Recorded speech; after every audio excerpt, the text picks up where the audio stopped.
Eh ben, on est en live, on est reparti. Bonjour Lins. Salut.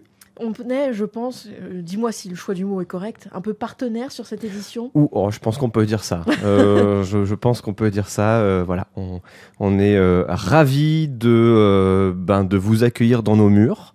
Mais aussi depuis maintenant quelques années, pour en tout cas ce qui est l'événement Podren, d'être diffuseur depuis l'autre bout de la France quand ça se produit, et c'est très cool.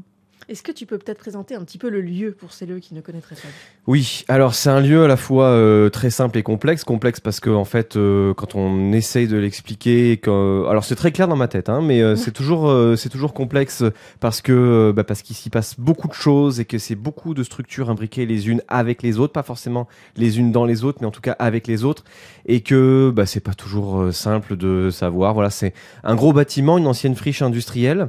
À Castres, c'était le tissage, le tricotage. Ici, c'était le tricotage, donc un gros bâtiment qui fait tout un pâté de maisons de longueur, qui a été morcelé en différents propriétaires, et il y a un des propriétaires qui a en gros acheté ce morceau, qu'il a entièrement rénové, donc c'est tout propre, tout neuf, tout aux normes, ERP, tout ce que vous voulez.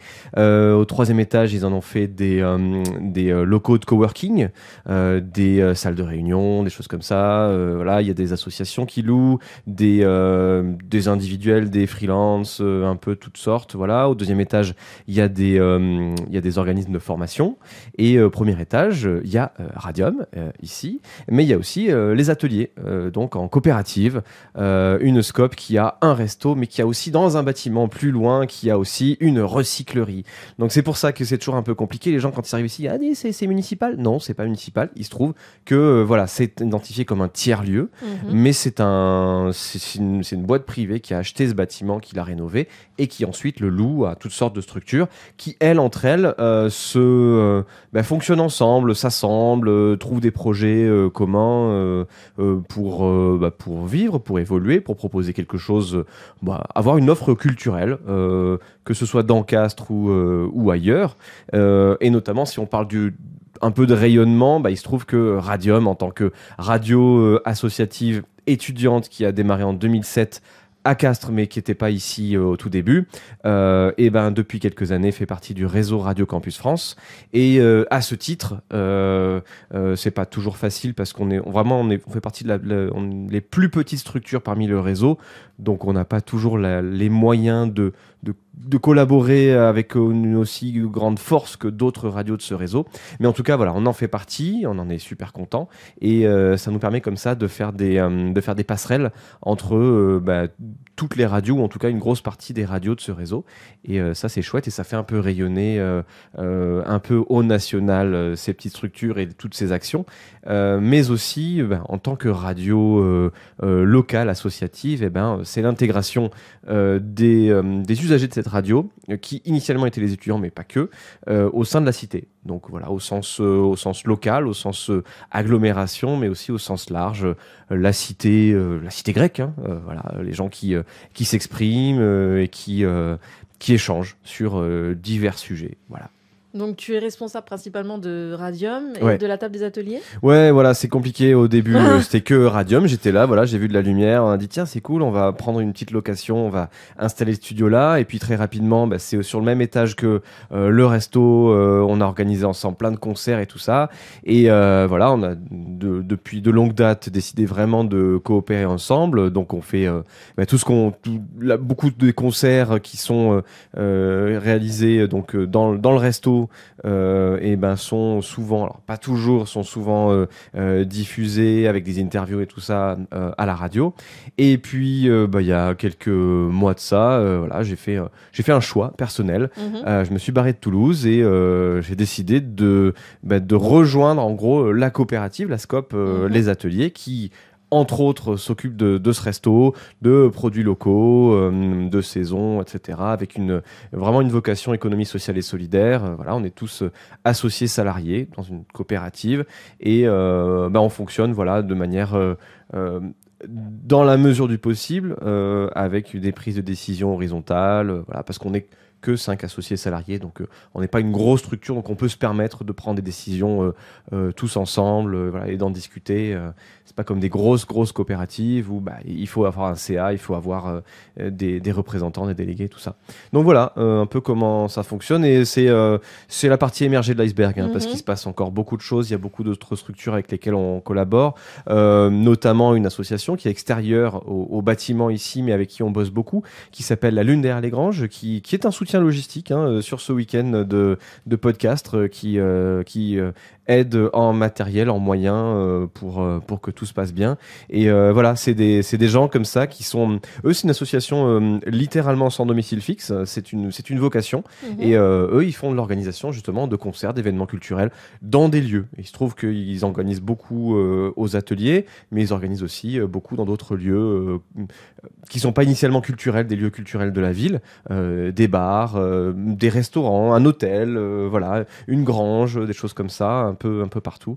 Et ils sont, voilà, ils gardent cet esprit, ils veulent être SDF. Ils ont un siège social, bien sûr, mais voilà, c'est chez machin. Et voilà. Et le reste du temps, ils voguent un peu partout. Exactement. Bon, ils voguent, voilà, on les voit souvent et on a plaisir à les voir. Et ainsi que d'autres structures, voilà, avec qui on collabore, dont la liste serait trop longue à édifier ici. Mais voilà, en gros, c'est l'esprit. Et une fibre associative et des valeurs qui nous ont rapprochés finalement un peu.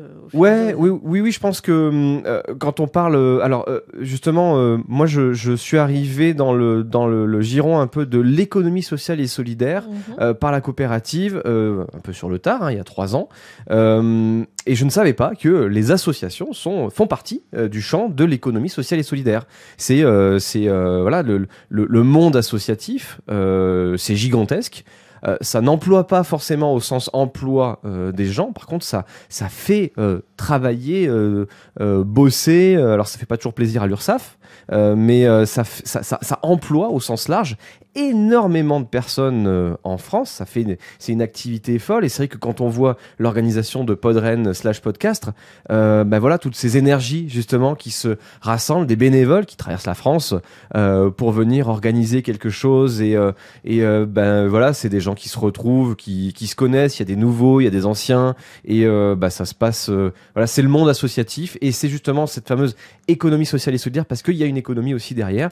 Et n'en déplaise à des gens qui veulent absolument tout libéraliser. Il y a aussi de l'entraide, il y a aussi de la solidarité, et c'est une économie. Ça fait fonctionner une économie. Ça fait ça indirectement, bien sûr. Ça nourrit des gens. Ça fait fonctionner à une petite échelle ou une plus grande échelle. Ça fait fonctionner un pays. Et justement, c'est un des morceaux immergés de l'iceberg. C'est cette fameuse économie sociale et solidaire des associations. Et voilà. En tout cas, Podren et Bad Geek, c'en est un exemple flagrant. Ça nourrit, tu dis, ça nourrit mentalement aussi, je pense. Ah oui, absolument. Oui. Je pense que voilà, par exemple, pour des gens qui connaissent le contexte, on en a pas mal parlé ces derniers temps, notamment à Castres. Il y a une grosse histoire de cette fameuse autoroute A69 qui doit relier Toulouse à Castres et qui est en chantier, mais il y a une forte contestation. Et justement, je pense qu'il y a quelque chose hyper important de nourrir le mental, c'est de se dire que bon, ok, on veut désenclaver cette ville qui est à 70 km de Toulouse. C'est pas non plus la mer à boire. Toulouse, c'est une grosse métropole qui a un pouvoir d'attraction assez fort et qui justement va causer, comme d'autres grandes métropoles, une désertification des campagnes. Castres est une ville rurale et donc la crainte, c'est justement de voir la population castraise et mazamétaine juste à côté de se vider à cause justement de l'attraction d'un grand pôle. Et Montpellier, qui finalement n'est pas si loin, il suffit de traverser la montagne Noire et qui peut aussi attirer de la population, des gens qui ont envie de plus trop vivre dans des petites ou moyennes villes.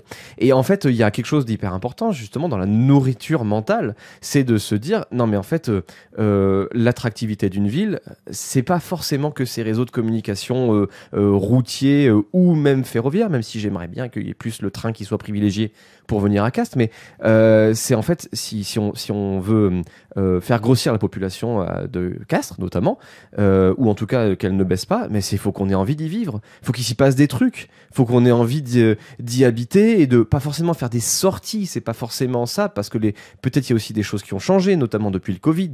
On vit peut-être un petit peu différemment, on sort de manière différente. Mais en tout cas, il faut que, et justement, cette inclusion des gens dans la cité, faut pas que ce soit une ville dortoir. Voilà, où on habite, et puis il y a une épicerie à côté, dans le meilleur des cas, sinon il faut aller au supermarché en périphérie de la ville, et sinon il n'y a rien d'autre à y faire. Bon, bah oui, avec une autoroute, effectivement, on va aller faire ses courses à Toulouse. Et ben non, justement, c'est ça qui est intéressant, c'est désenclaver aussi, quelque part, spirituellement. Alors là, ça va un peu loin, je veux pas aller dans l'ésotérisme, surtout pas, c'est pas mon délire. Mais voilà, si, un désenclavement spirituel, c'est un petit peu ça, justement, de la nourriture mentale, et c'est ça, et c'est ce qu'on fait là aujourd'hui. C'est ce qu'on fait ensemble. Oui, absolument. Et on est très content d'avoir fait, entre guillemets, vivre Castres avec un petit événement, même oui. à notre petite échelle. Mais, absolument. Carton plein aujourd'hui. Ouais. Les ateliers étaient pleins toute la journée. Ouais. Et quelles sont tes impressions, toi, sur le festival? Parce que je vois, t'écoutes d'une oreille attentive de temps en temps. Oui, j'essaye, en essuyant entre deux essuyages de verre, j'essaye effectivement de capter tout ça. En fait, c'est vrai que c'est très cool, parce que c'est